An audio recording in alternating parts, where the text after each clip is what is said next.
আসসালামু আলাইকুম, সবাই কেমন আছেন? আশা করি সবাই ভালো আছেন।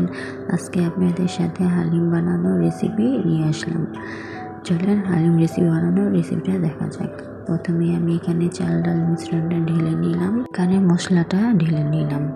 3 কাপ পরিমাণে পানি দিয়ে চাল ডালের মিশ্রণটা ভিজিয়ে রাখবো 30 মিনিট। ভালোভাবে মিক্স করে রাখবো। এখানে আমি কড়াইয়ের ভিতরে তেল দিয়ে দিব। তেলটা গরম হয়ে গেলে পেঁয়াজ কুচি দিয়ে দিব।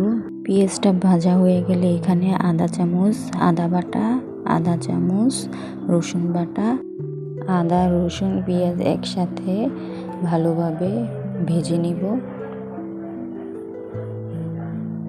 ভেজে নেওয়ার পরে একটু পরিমাণে পানি দিয়ে দিব, তা না হলে পেঁয়াজটা পুড়ে যাবে। হলুদ 1 চা চামচ, মরিচ 1 চা চামচ, লবণ স্বাদ অনুযায়ী আপনারা দিতে পারেন। আমি এখানে 2 চামচ লবণ দিয়ে দিলাম। এখানে একটু জিরা বাটা দিয়ে দিলাম। এখানে আমি গরু মাংস দিয়ে আজকে হালিমটা রান্না করব, তাই এখানে 30 গ্রাম পরিমাণে গরু মাংস নিয়ে নিলাম। 10 মিনিটের জন্য ঢেকে রেখেছিলাম। এখন 10 মিনিট পরে আবার ভালোভাবে নাড়া দিব। হালিমের সাথে যে মশলাটা ছিল সেটা 2 চামচ পরিমাণে নিয়ে নিলাম। এখন ভালোভাবে মাংসটা আর মশলাটা ভালোভাবে মিশিয়ে নিব। ভালোভাবে নাড়া দিব, তা না হলে এটা লেগে যাবে নিচে দিয়ে।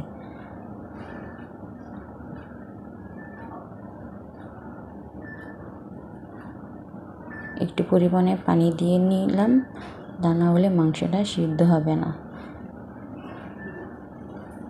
একটু ঢেকে দিব।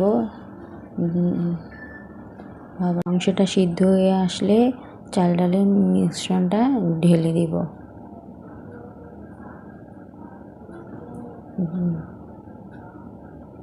ভালোভাবে নাড়া দিব।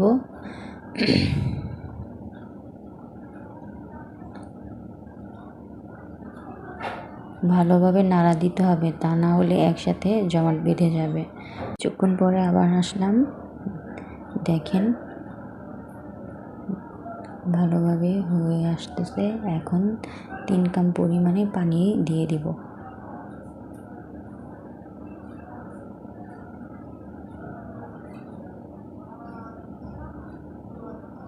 ভালোভাবে নেড়ে নিব।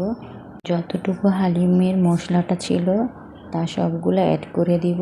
অ্যাড করা হয়ে গেলে চুলা থেকে নামিয়ে নিব। বাটিতে ঢেলে নিলাম। দেখতেই পাচ্ছেন কত সুন্দর, কত ইয়াম্মি হয়েছে। এখানে আমি কুচি করা শসা দিয়ে দিলাম। এরপর এখানে মরিচ দিয়ে দিলাম, মরিচ কুচি। পরে এখানে আমি আদা কুচি দিয়ে দিলাম। এখানে আমি ভাজা পেঁয়াজ দিয়ে দিলাম। এখানে আমি লেবু অ্যাড করে দিলাম।